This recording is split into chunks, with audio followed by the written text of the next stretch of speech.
everyone, welcome back to my salon.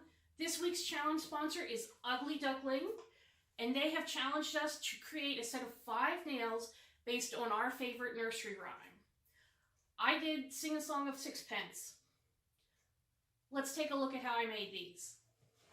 Here are all the materials I had to work with, which were included in the very generous sponsorship packet from Ugly Duckling. Here's the concept sketch for my design.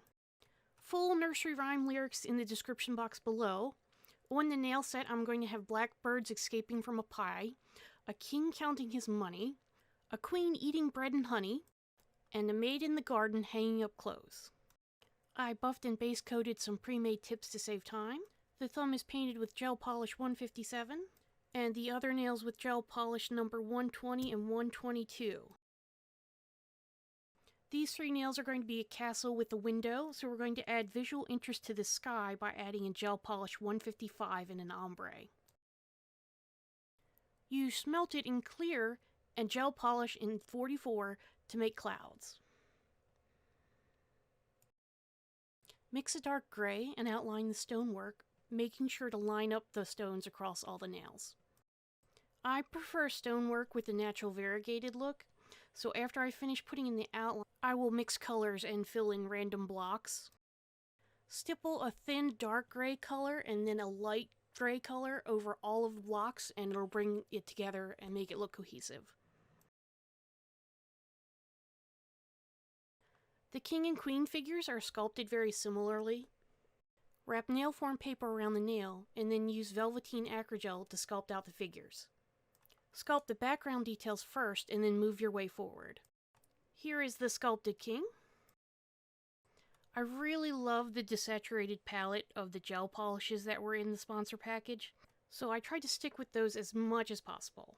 And here's the fully painted version of the king nail. The queen figure was sculpted in exactly the same way.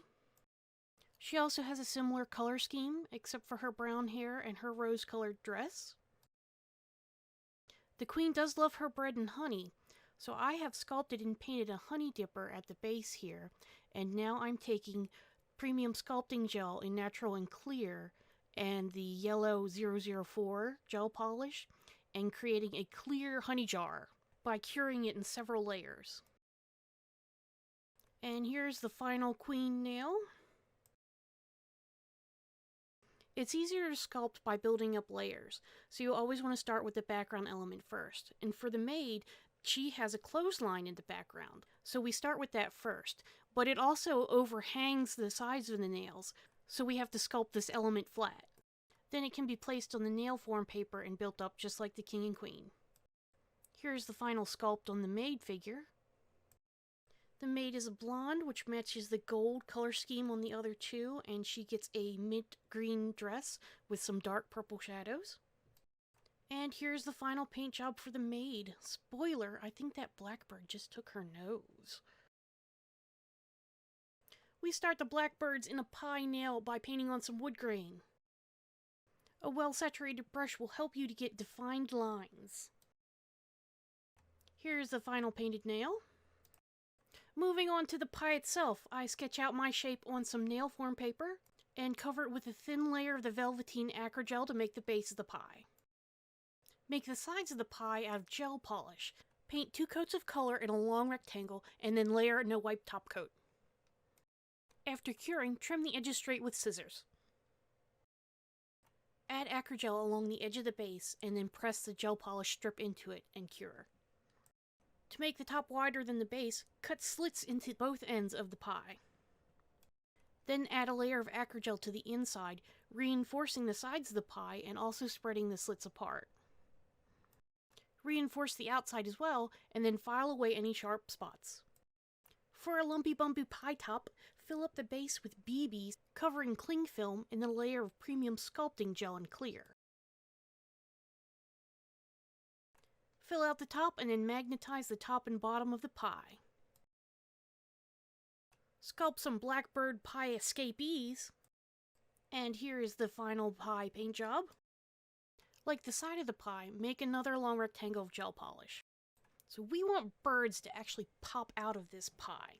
And what we're going to do is use a pop-up card technique where you weave paper to make a spring, but in this case we're not using paper, we're using gel polish. You have to keep the layers very thin or else the gel polish will crack when you try to fold it. Once we have our 2 thin strips, we're going to take some glue and glue the ends perpendicular to one another. When the glue is dry, start folding the strips back and forth over each other. Be careful not to press down too heavily because you don't want creases to form in the polish strip. When compressed and let go, the gel polish strip should act like a spring. At the desired length, glue the ends together and cut off the excess. Glue the woven strips inside the pie, make some flat birds and adhere them to the very ends. And here's the bird popping out effect. I am sad to note that if you continue to pop the birds out, they become less effective over time, and I may have played with them too much. And here's the final set. I really liked how they turned out. I think my favorite part is the color palette. I snuck the other 7 birds on the back side of the nails. And here's some blackbird escaping action. Thank you so much, Ugly Duckling. And thank you, Nails Magazine. And thank you for watching. Please go like, subscribe, and vote.